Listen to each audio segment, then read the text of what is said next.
चीन में रहने वाले मेरे सभी मित्रों को मेरा बहुत बहुत नमस्कार।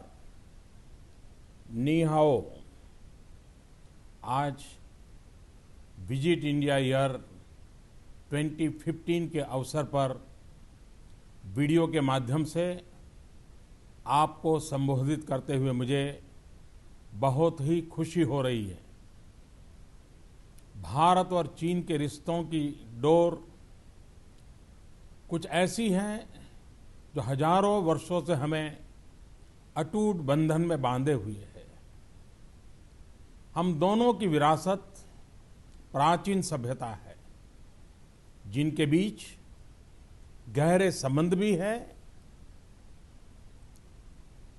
चीन के साथ मेरा निजी रूप से भी एक विशेष नाता है।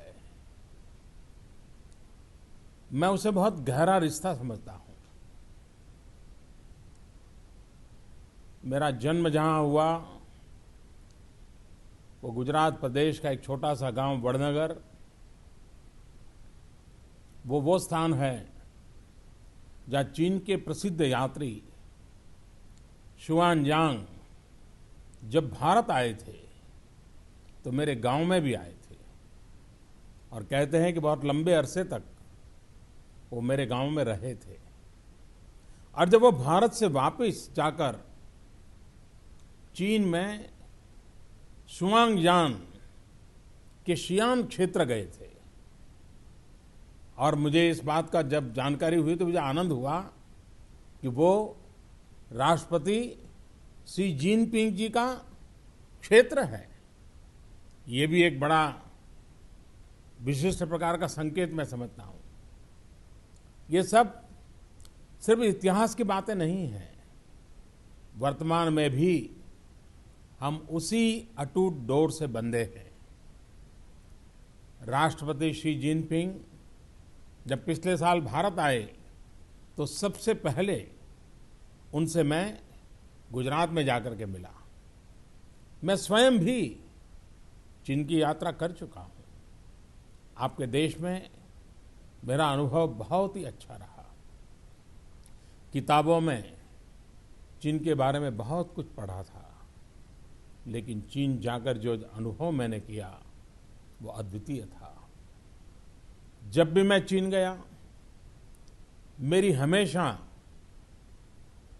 मन में एक कसक रह जाती थी कि काश मेरे पास ज्यादा समय होता तो मैं चीन के हर क्षेत्र में जाता, हर इलाके में जाता, अधिकतम लोगों से मिलता, बहुत कुछ देखता। हमारी पुरातन सभ्यताओं ने दुनिया को बहुत कुछ दिया है। आने वाली सदी एशिया की सदी होगी। इस सदी में हमें एक बार फिर दुनिया को बहुत कुछ देना है, बहुत कुछ बताना है। इसके लिए जरूरी है कि हम एक दूसरे को देखें, जानें, समझें। और यह तब होगा जब हम एक दूसरे के यहां और बड़ी संख्या में आएं, जाएं। People to people exchange. मैंने और राष्ट्रपति शी जिनपिंग ने पिछले साल ये फैसला किया था कि 2015 चीन में विजिट इंडिया ईयर होगा, और 2016 में भारत में विजिट चाइना ईयर होगा। इस साल आप भारत आइए और शुआनजांग और फाशियान के कदमों में चलने का अनुभव कीजिए।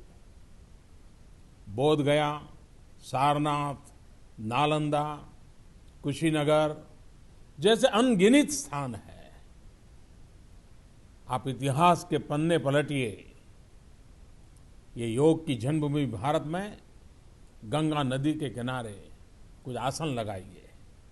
भारत की सांस्कृतिक विविधता, उसके सौंदर्य को अनुभव कीजिए। अतिथि देवो भव। भारत में अतिथि को भगवान का रूप माना जाता है।